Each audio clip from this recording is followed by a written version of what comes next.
창세기 1장 26절부터 마지막 절까지가 되겠습니다. 우리 한 절씩 교독하도록 그렇게 하겠습니다. 제가 먼저 26절 말씀 먼저 봉독하죠.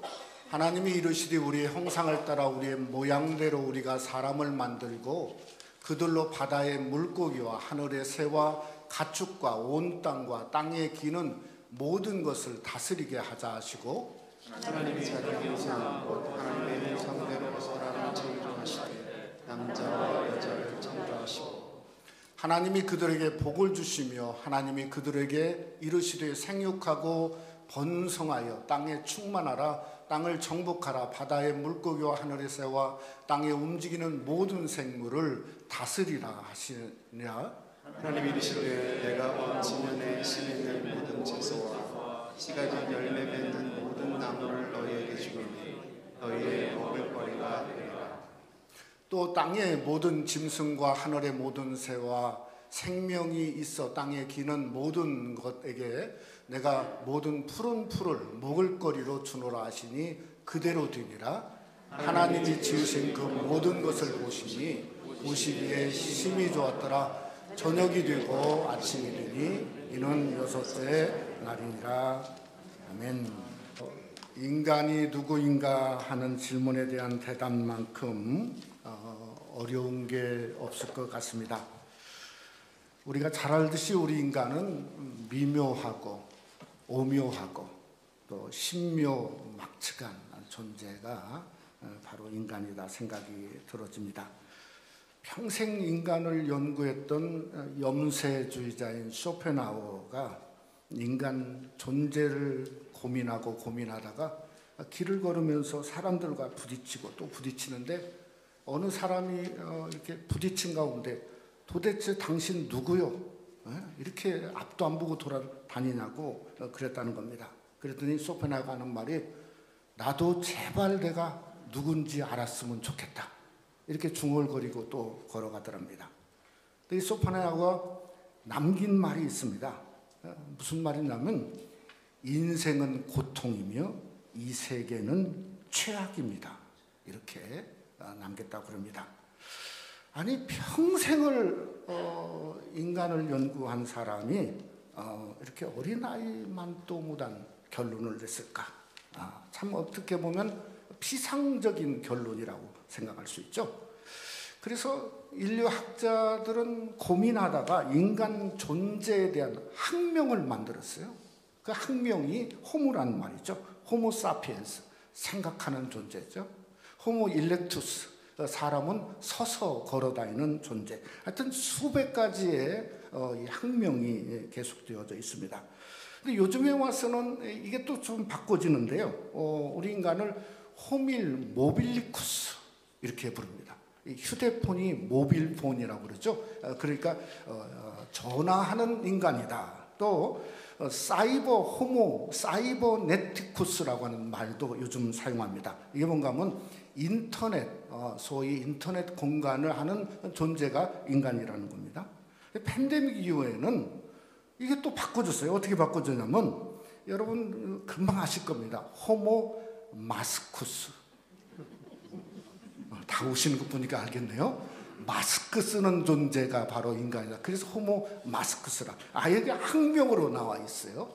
또 하나는 우리 한국 사람들이 그냥 만든 겁니다. 제모로.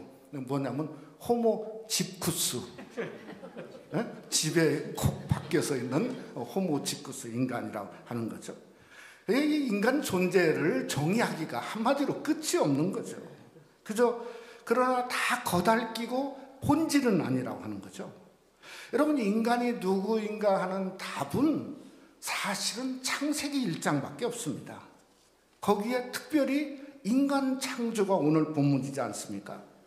어떤 면에서 보면 창조만이 답은 아니다고 생각해요. 왜냐하면 하나님이 6일에 걸쳐서 모든 삼라만상을 창조했거든요. 이게 진정한 답은 오늘 27절에 보면 하나님이 자기 형상 곧 하나님의 형상대로 사람을 창조하시되, 그러니까 결국 우리 인간은 하나님의 형상으로 창조진 존재라는 거죠. 그래서 저와 여러분의 존재의 시작이 하나님의 형상이고 존재의 근원이 하나님의 형상인 줄 믿으시기를 주님의 이름으로 축원합니다. 하나님이 창조한 창세기 1장의 사건을 보니까 창조하자마자 어떤 일이 일어났죠? 이 세상은 혼돈하고 공허했습니다. 근데 하나님이 가라사대 하니까 완전히 달라졌어요. 마치 빛이 있으라 하시니 빛으로 채워졌고요. 하늘에 궁창이 생기고 하늘이 생기고 바다가 생기고 땅이 생기고 그저 수목이 생기고 물고기가 생기고 그 다음에 뭐죠? 새들이 날아다니고 짐승들이 조화를 일으키는 가운데 있지 않습니까? 그러니 하나님의 가라사대가 필요한 거죠. 언제든지 우리의 삶도 그저 하나님이 함께 하시면 어떤 인생도 채워지는 거죠. 풍성한 거죠. 변화가 생기고 질서가 생기고 어떠한 공허한 마음이라 할지라도 하나님이 계심으로 우리 마음속에 질서적으로 채워지는 귀한 역사가 여러분 속에 함께 하시기를 원합니다. 인간의 창조라고 하는 것은 어떤 면으로 보면 창조의 절정이고 환이다 이렇게 생각이 되어집니다. 왜냐하면 창조의 중심이 해도 아니고 달도 아니고 별도 아니고 물고기도 아니고 짐승도 아니고 뭐죠? 우리 인간인 거죠. 그러니까 그 인간에 하나님의 형상이 있다고 하는 거니까 그게 절정이지 않습니까? 또 31절 마지막 절에 보니까 하나님 보시기에 심히 좋았더라. 그러니까 이건 환이죠. 환희. 그러니까 여러분은 하나님에게 기쁨, 환희적인 존재라는 거죠. 마치 심이 좋은 것처럼 하나님 보시기에 여러분은 귀한 존재고 복된 존재고 사랑스러운 존재고 하나님의 기쁨이 되는 존재인 것을 믿으시기를 주님의 이름으로 축원합니다. 근데 우리가 창조를 생각하면서 아무리 창조가 정말 대단하다 할지라도 그저 창조의 핵심인 우리 자신 존재가 없으면 아무 소용이 없습니다. 여러분, 내가 없는 우주 만물, 그저 아무리 하늘이 아름답고 새가 넘치고 그저 새소리가 그저 지저린다 할지라도 아니 그게 무슨 소용이 있을까요? 시편 기자는 다윗은 시편 30편 9절에 이렇게 성경은 말씀했어요. 내가 무덤에 내려갈 때 나의 피가 무슨 유익이 있으리요? 진토가 어떻게 주를 찬송하며 주의 진리를 선포하리까? 그리고 오늘 말씀을 통해서 그저 창세기 1장의 창조만 찾으면 사실은 의미가 없습니다. 오늘 말씀이 그 속에서 나의 근본을 찾고 나의 본질이 하나님의 형상에 있음을 찾는 그것에 우리의 의미를 둘 수 있어야 한다는 거죠. 오늘 26절에 보니까 우리의 형상을 따라 우리가 사람을 만들었다고 그랬습니다. 그러니까 한마디로 말하면 우리라고는 복수, 즉 성부, 성자, 성령을 말씀하고 있는 거 아닙니까? 여러분, 우리에게 뭐가 있냐? 성부 하나님의 형상이 있을 뿐만 아니라 성자 하나님의 형상도 있고 성령 하나님의 형상이 우리에게 있다는 거죠. 그래서 우리 성도는 자신감을 갖고 담대하게 살아야 돼요. 우리가 너무 교만한 것도 죄지만 너무나 늘 그저 나는 안 돼 무슨 콤플렉스에 빠져 사는 것도 성부, 성자, 성령의 하나님의 형상으로 사는 성도 안에서 그건 어떤 면에서 보면 더 큰 죄악이다 이렇게 생각할 수 있는 거 아니겠습니까? 오늘 말씀은 그러기에 바로 저와 여러분 우리 존재의 사건입니다. 오늘도 말씀을 상고하면서 우리의 죄로 말미암아 깨어진 우리가 하나님의 형상을 우리가 말씀으로 다시 한번 되찾고 회복하고 고린도후서 3장의 말씀처럼 주의 성령으로 말미암아 주님의 형상으로 바꿔지고 변하는 귀한 역사가 오늘 또 말씀을 상고하는 저와 여러분을 통해서 그리스도 하나님의 영상으로 채워지는 귀한 은혜가 함께 하시기를 주님의 이름으로 축원합니다. 첫째로 하나님의 형상으로 사람을 창조하셨습니다. 우리가 진화론을 얘기할 때 찰스 다윈을 늘 말합니다. 근데 이게 다윈의 혼자의 이게 학설이 아니었고 사실은 공동 연구를 하게 됩니다. 러셀 윌리스라고 하는 사람과 공동 연구를 하게 되는데, 그 당시에 러셀 윌리스는 아주 가난한 사람이었어요. 그리고 이 찰스 다윈은 정말 귀족, 요즘으로 말하면 금수저 중에 금수저의 귀족 집안이었어요. 근데 이 러셀 윌리스가 그 연구를 하다가 초고를 그 연구 그 논문을 찰스 다윈에게 한번 좀 봐달라고 그 논구를 보낸 거예요.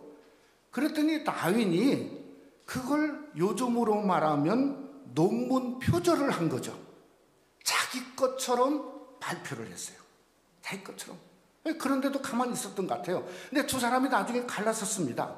근데 이 두 사람이 왜 갈라선 이유가 뭔가 하면, 이 찰스 다윈은 나중에 뭐까지 주장했냐면 인간의 영혼도 진화될 수 있다. 그걸 주장했어요. 그런데 이 러셀은 윌리스는 하는 말이 인간의 영혼은 절대 진화될 수 없다. 그래서 서로 갈라섰어요. 결국은 러셀은 창조론을 나중에 믿게 된 것입니다. 여러분, 인간의 영혼은 인간에게만 있습니다. 인간의 영혼은 하나님이 불변하신 것처럼 영혼도 진화되거나 변할 수가 없는 겁니다. 그러니까 육은 뭐 이 세상이 뭐 복제한다고 할지라도, 그러나 영혼은 절대 불가합니다. 복제할 수 없는 거죠. 왜냐하면 사람의 영혼은 하나님의 형상으로 창조되었기 때문에 그렇습니다.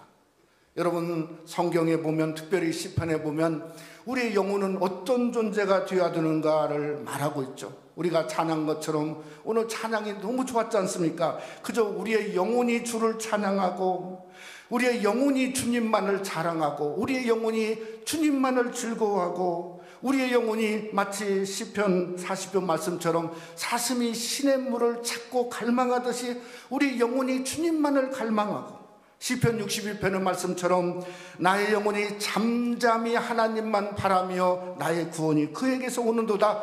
얼마나 어렵고 힘들어도 내가 나의 영혼이 잠잠히 하나님만 바라는 그 영혼의 모습이 여러분의 모습이 되시기를 주님의 이름으로 축원합니다. 저는 이 형상이라고 하는 이미지도 좀 문제가 있다고 생각합니다. 왜 문제가 있냐면, 하나님은 스피릿이죠. 영이시지 않습니까? 그러니 형상이 없으시죠. 그러니까 인간적으로 한번 좀 생각을 해보면요, 형상이 없는 영이신 하나님이 형상이 있는 육신 인간을 만드셨다. 이게 무슨 말이냐면, 영이신 하나님의 어떤 총체를 인간에게 집약시켜서 만들어낸 거예요. 그게 인간이에요. 쉽게 말하면 이런 생각이 돼요. 영이신 하나님이지만 하나님은 말씀하신 거죠. 인간에게 뭘로 나타났죠? 아니, 입으로 나타났잖아요. 영이신 하나님은 보시는 거죠. 그게 인간에게는 뭘로 나타났죠? 여러분, 두 눈 갖고 있지 않습니까? 두 눈 보고 있지 않습니까? 그러니 그게 눈으로 나타났죠. 하나님은 지금도 들으십니다. 그런데 귀가 있으신가요? 귀가 없지만은 인간에게 두 귀를 만들어서 귀로 나타났죠. 하나님은 지혜의 하나님이시오. 우리 인간에게는 뇌를 통해서 하나님의 무궁한 지혜를 우리에게 쏟아부어 주셨죠. 저는 혈관은 뭘까? 이렇게 생각해 보니까 삼위일체 하나님은 영원토록 서로가 서로를 소통하셨어요. 그러니까 혈관은 우리 인간의 오장육부를 소통하고 지금도 소통하고 있으니 우리가 살아있는 거 아닙니까? 사실 여기까지만 생각했어요. 더는 모르겠어요. 여기까지만 생각했어요. 이 형상이라고 하는 단어가 히브리어로 첼렘입니다. 닮았다는 뜻이에요. 근데 참 특이한 것은 남성 명사로 쓰였어요. 남성 명사로. 남성 명사로 쓰이니까 두 가지가 저에게 있어 보여요. 하나는 하나님의 대리자 같아요. 왜 대리자로 생각했냐면, 그저 오늘 성경에 보니까 하나님이 창조하자마자 24절에 사람에게 복을 주시며 이르시되 생육하고 번성하고 충만하고 정복하고 다스리라. 마치 남자가 다스리는 것처럼 통치하고 정복하고 다스리는 하나님의 대리자 같은 모습이 남성적으로 들어갑니다. 여러분, 그뿐만 아니라 너무 중요한 포인트가 여기 있더라고요. 보니까 뭔가 하면 하나님이 복을 주시며 이러시되, 이것도 복의 대리인이에요. 어떻게 하냐면 우리가 창세기 12장 말씀에 보면 아브라함을 하나님이 부르시지 않습니까? 하나님 부르시자마자 2절과 3절에 보면 너는 복의 근원이 될지라, 너를 축복하는 자에게는 내가 복을 내리고 너를 저주하는 자에게는 내가 저주하리니 땅의 모든 족속이 너로 인하여 복을 얻을 것이라 하신지라. 그러니까 형상답다는 말은 우리를 통해서 복을 주실 뿐만 아니라 우리를 통해서 복을 받게 하는 일도 하시겠다, 이 말이에요. 복의 대리인이죠. 저와 여러분이 복의 대리인 것처럼 여러분의 자녀를 축복하고 여러분의 이웃을 축복하고 교회를 축복하고 여러분의 담임 목사를 축복하는 복의 대리인 하나님의 형상이 되시기를 주님의 이름으로 축원합니다. 또 하나는 생각해 볼 건, 형상이라고 하는 이 형상은 우리가 보고 듣고 느낀다는 말이에요. 근데 보는 것은 눈에 있고 듣는 것은 귀에 있고 그저 우리가 삶 속에 말하는 것은 입이 있는 게, 이거 보니까 이게 얼굴이란 말이에요. 얼굴. 근데 얼굴을 가만히 한번 생각해 보면 이 얼굴의 사건이 성경에 있습니다. 여러분, 야곱이 야복강에서 밤새도록 하나님과 씨름하다가 어느 날 깜짝 놀랐어요. 그래서 하는 말이 푸니엘이라고 했어요. 왜냐하면 자기가 하나님의 얼굴을 대면하여 보았다는 거예요. 그래서 창세기 32장의 그 뜻을 내가 하나님을 대면하여 보았다. 그래서 그것을 푸니엘이라고 그랬어요. 그러니까 이 야곱이라는 사람은 한마디로 그저 야복강에서 하나님의 얼굴을 본 형상적인 인간이 되었다 하는 것을 성경이 말씀하고 있다는 거죠. 그래서 남성적이에요. 쉽게 말하면 그 이름이 이스라엘로 거기서 바꿔지니 지금도 이스라엘 건국의 아버지가 누구죠? 야곱이고 이스라엘이지 않습니까? 여러분, 요한복음 14장에 보면 빌립이 예수님에게 이렇게 말합니다. 주여 나에게 아버지를 보여주옵소서. 그랬더니 빌립이 예수님이 하는 말이, 나를 본 자는 아버지를 보았거늘 어찌하여 아버지를 보이라 하느냐. 그러니까 예수님을 본 자는 하나님을 본 것처럼, 그저 느낀 것처럼, 말씀한 것처럼 그렇게 경험할 수 있다는 거예요. 그러니까 우리가 형상다운 것은 다른 게 아니라 저와 여러분이 예수님을 보는 거죠. 예수님을 통해서 하나님을 만나는 거죠. 예수님을 통해서 하나님의 음성을 듣는 거죠. 예수님을 통해서 거룩하신 하나님의 영광을 보는 것이, 그게 주님을 통해서 형상다운 성도의 모습이고 여러분의 모습이 될 수 있어야 된다는 거죠. 우리가 잘 아는 대로 고린도후서 3장 18절 말씀에 보면 우리가 다 수건을 벗은 얼굴로 거울을 보는 것 같이 주의 영광을 보매 그와 같은 형상으로 변화하여 영광에서 영광에 이르니 곧 주의 영으로 말미암음이니라. 그러니까 주의 영광을 봄에 변화된 거예요. 이른 거예요. 참 놀랍죠? 우리가 주님의 영광을 보기만 하면, 주님을 보기만 하면 우리는 하나님의 형상으로 변화되는 존재가 되는 거예요. 영광까지 이르는 존재가 되는 거예요. 그러니까 어떻게 하든지 저와 여러분이 한 해도 말씀을 통해서 주님의 영광을 보고 주님의 말씀을 듣고 주님 안에서 변하게 될 때 우리는 하나님의 형상적인 존재가 되는데, 그것뿐만 아니라 주의 영으로 말미암음이라. 성령 충만하죠. 성령을 통해서 말씀이 내 안에 새겨지고 변화되고 성령의 충만함을 입으면 우리도 새 사람, 하나님의 형상적인 존재가 2022년도를 통해서 하나님의 형상이 영광으로 여러분의 삶 속에 드러나는 주님의 아름다운 형상적인 존재가 되는 여러분이 되시기를 주님의 이름으로 축원합니다. 두 번째로, 하나님의 모양을 따라서 사람을 만드셨습니다. 지난 금요일에 우리 한국 조국 옆에 있는 중국의 북경에서 동계 올림픽이 개막이 되어서 지금 열심히 그저 경쟁을 하고 있는 가운데 있죠. 이 팬데믹 와중에 뭐 열릴 거라 못 열릴 거라 뭐 그러다가 결국은 열게 되었는데요. 참 중국 정부도 대단하다는 생각을 하게 되어집니다. 이 안타까운 것은 올해 북경에 눈이 안 왔답니다. 그러니 눈 없는 올림픽인데 전부 다 그냥 경기장마다 인공 눈으로 도배한 참 특별한 동계 올림픽을 하는 가운데 있습니다. 우리가 잘 아는 대로 올림픽을 하면 최고가 뭐죠? 금메달입니다. 근데 금메달도 참 다 가치가 있지만 그러나 우리 한민족에게 정말 잊혀지지 않을 금메달은 지금부터 12년 전에 캐나다 밴쿠버에서 뭐가 열렸죠? 그저 여자 스케이트 김연아 선수가 누구를 제쳤죠? 아사다 마오를 제치고 금메달을 딴 거. 야, 지금도 생각해보면 정말 눈물 철철 흘릴 정도로 참 금메달이지만 그 가치가 빛났다 하는 생각을 하게 되어집니다. 여러분, 인간의 가치가 어디 있을까요? 너무 이렇게 헤비한 질문이죠. 그래서 제 얘기가 아니고 철학자들의 얘기를 좀 한번 해보려고 합니다. 파스칼은 이런 말을 했습니다. 프랑스의 파스칼이죠.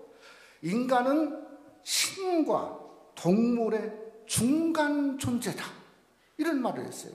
그러니까 한마디로 말하면 우리 인간이 본능으로 살면 본능적이면 짐승과 같고 어떻게든지 본능을 절제하고 살으면 인간의 가치가 있다. 이렇게 파스칼은 얘기했어요. 또 베이컨이라고 하는 철학자는요. 이런 말을 했어요. 여러분 많이 들어보셨을 거예요. 나는 배부른 돼지보다 뭐가 낫다고요? 배고픈 소크라테스가 되려다. 이렇게 말했어요. 참 대단한 표현이죠.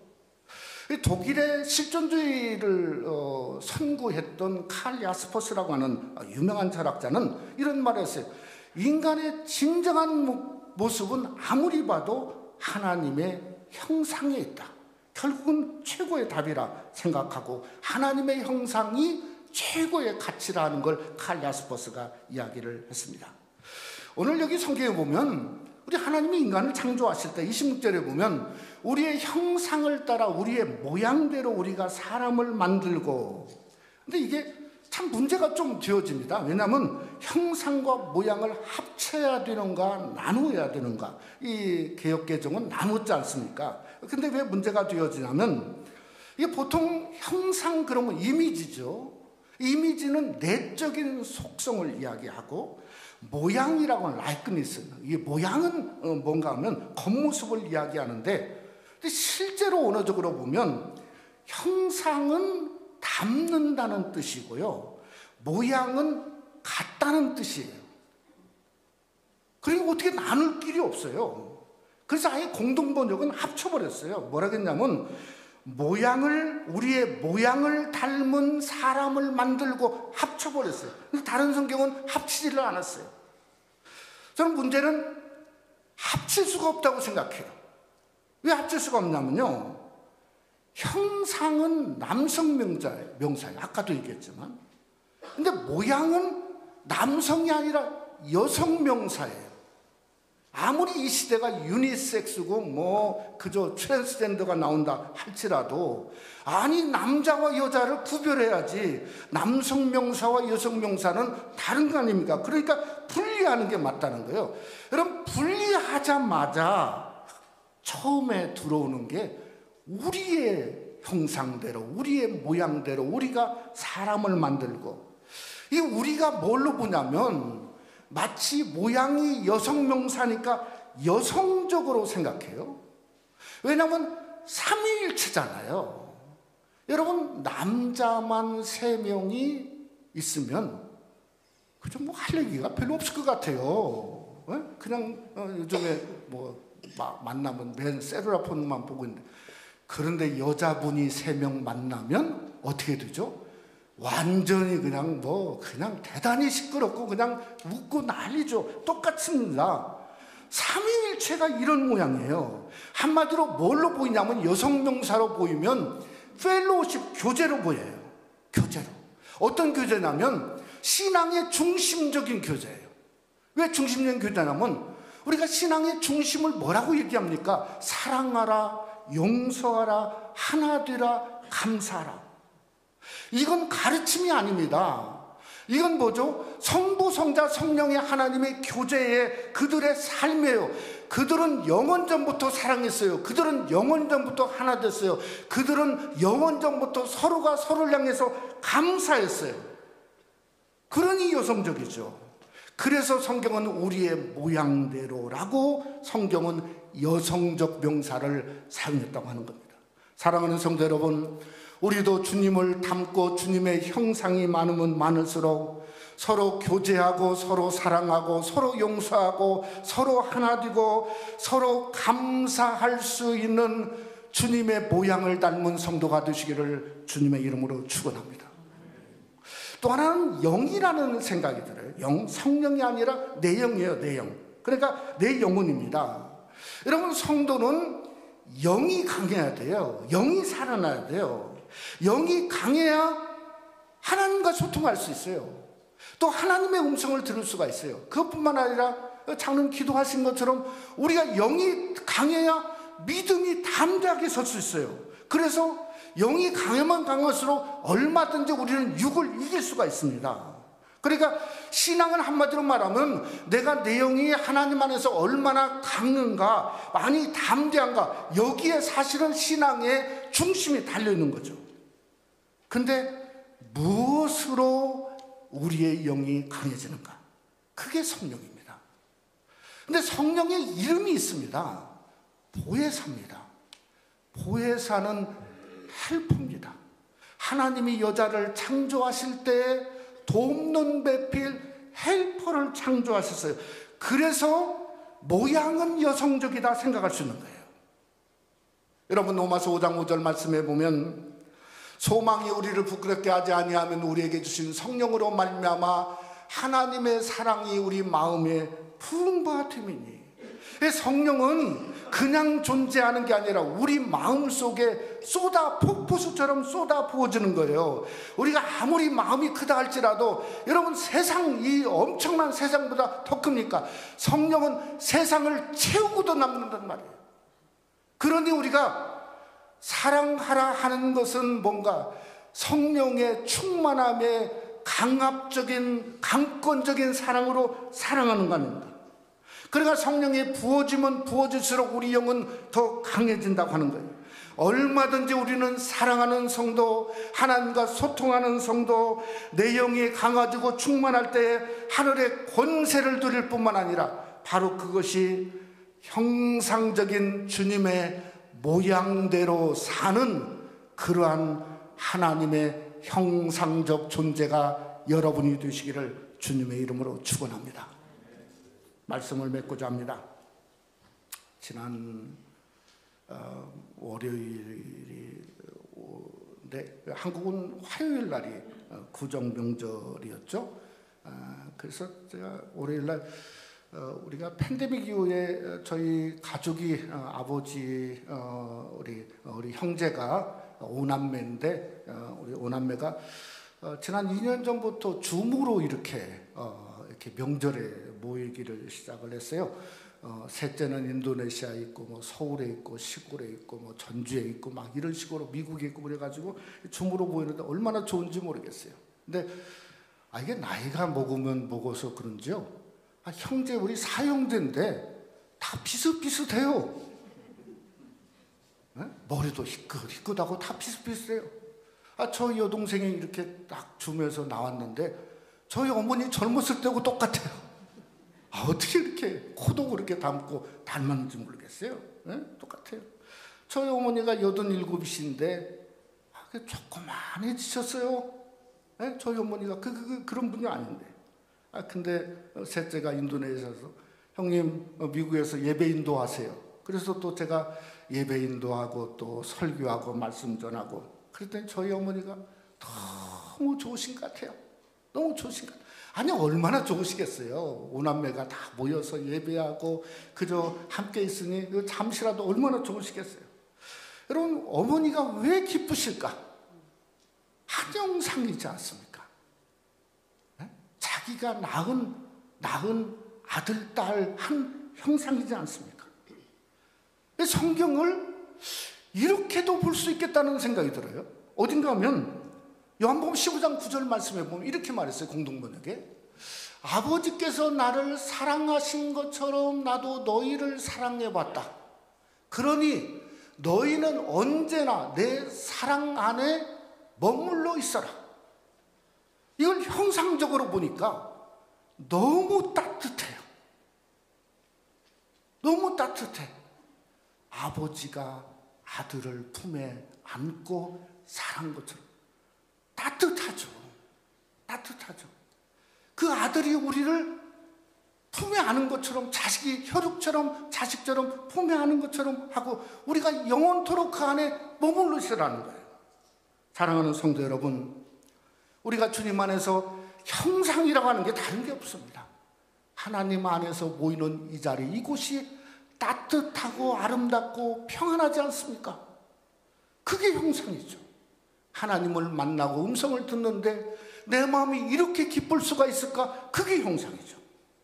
근데 신앙도 뭐 다른 게 무슨 특별한 신학적인 게 아니라 그저 형상적 신앙이 그게 감사하는 신앙, 사랑하는 신앙, 아름다운 신앙, 하나 되는 신앙이 아닌가 되어집니다. 예수님이 하나님의 형상인 것처럼 우리도 주님의 형상다운 신앙으로 서로 사랑하고 평안하고 기쁘고 하나 되는 아름다운 형상적인 신앙이 저와 여러분 우리 새생명 한인교회 신앙이 되시기를 주님의 이름으로 축원합니다. 우리 한번